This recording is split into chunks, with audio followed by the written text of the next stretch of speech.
మాజీ home minister మాట్లాడుతుంటే రాగానేమో gate open చేసినాం, రాగానేమో గేట్ పెట్టేసినాం.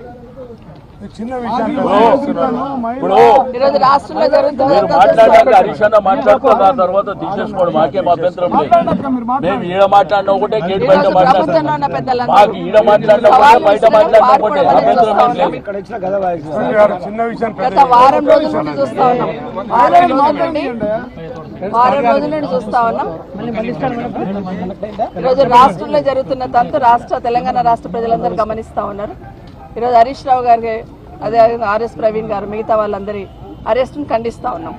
ప్రభుత్వంలో ఉన్న పెద్దలు, మంత్రులు కానీ దాదాపు 4 మంత్రులు, ప్రభుత్వంలో ఉన్న పెద్దలు 4 మంత్రులు సవాలు విసిరి ప్రతిపక్షంలో ఉన్న మమ్మల్ని రమ్మని డిస్కషన్కి, చర్చకు రమ్మని చెప్పి ఈరోజు పోలీసులు అడ్డం పెట్టుకొని మమ్మల్ని అందరిని అరెస్ట్ చేసి ఈరోజు హరీష్ రావు గారిని అరెస్ట్ చేసి తీసుకొచ్చి ఇక్కడ పెట్టడం జరిగింది. నిజంగానే ప్రభుత్వము నిజాయితీగా పనిచేస్తే, ఎలాంటి స్కాములు లేకుండా పద్ధతిగా ఉందనుకుంటే ఎందుకు చర్చకు రమ్మని చెప్పి ఎందుకు పారిపోయారు? నేనైతే జూపల్లి కృష్ణారావు గారు భవన్కే వస్తానని చెప్పేసి, తెలంగాణ భవన్కి వస్తానని చెప్పేసి రాత్రి నుండి స్క్రోలింగ్ చూస్తూ ఉన్నాం. సరే హరీష్ రావు గారు వస్తేనే వస్తామంటే హరీష్ రావు గారు కూడా మిగతా కార్యక్రమాలన్నీ కూడా క్యాన్సిల్ చేసుకొని రావడం జరిగింది.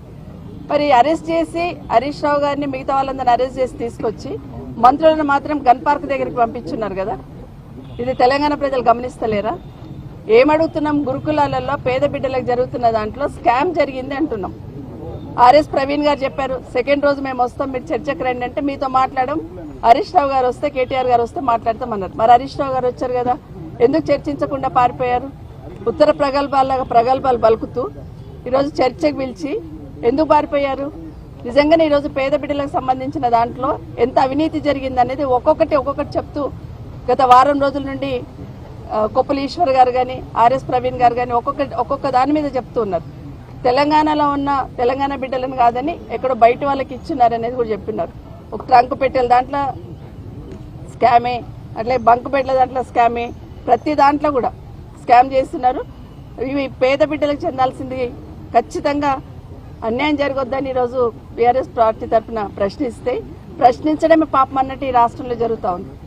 ప్రశ్నించిన వాళ్ళందరూ తొక్కాలని ఒకటే మాట్లాడుతున్నారు. ఇది ఈరోజు ముఖ్యమంత్రి గారు, ఈ రాష్ట్ర ప్రభుత్వం ఖచ్చితంగా విద్యాశాఖ మంత్రిగా ముఖ్యమంత్రి గారు ఉన్నారు, ముఖ్యమంత్రి గారే బాధ్యత వహించాలి.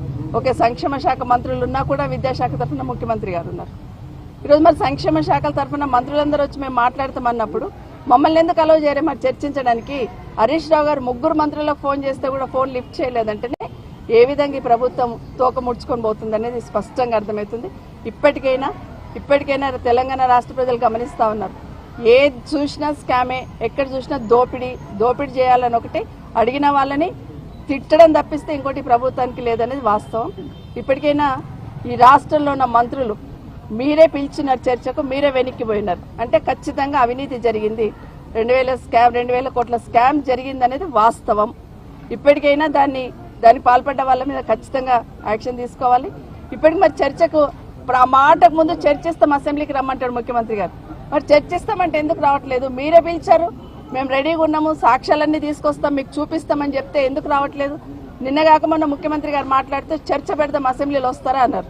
నిన్న కేటీఆర్ గారు చెప్పారు, మేము రెడీగా ఉన్నాం చర్చకు, మీరు ఎక్కడికి రమ్మంటే అక్కడికి వస్తాం, మీరే డేట్ ఫిక్స్ చేయండి, మీరే ప్లేస్ ఫిక్స్ చేయండి అని. మరి ఈరోజు చర్చకు వస్తున్న వాళ్ళని మంత్రులు మేము రెడీ అని వచ్చినారు, మేము రెడీ అని హరీష్ రావు గారు వచ్చినారు. మరి ఎందుకు అలౌ చేయట్లేదు అనేది ఇప్పుడే తెలంగాణ ప్రజలకు స్పష్టంగా అర్థమైంది. ఈ ప్రభుత్వం దోపిడీ చేయడం ఒకటే పెట్టుకున్నది. ఏదైనా అడిగితే ప్రజల తరఫున ఏదైనా అడిగితే అడిగిన వాళ్ళను అరెస్ట్ చేయడం తప్పిస్తే ఇంకోటి లేదని వాస్తవంగా అర్థమవుతుంది. ఇప్పటికైనా తెలంగాణ రాష్ట్ర ప్రజలు గమనిస్తూ ఉన్నారు. ఈ స్కామ్ జరుగుతున్న దాంట్లో ఖచ్చితంగా యాక్షన్ తీసుకున్నంత వరకు వదిలిపెట్టారు.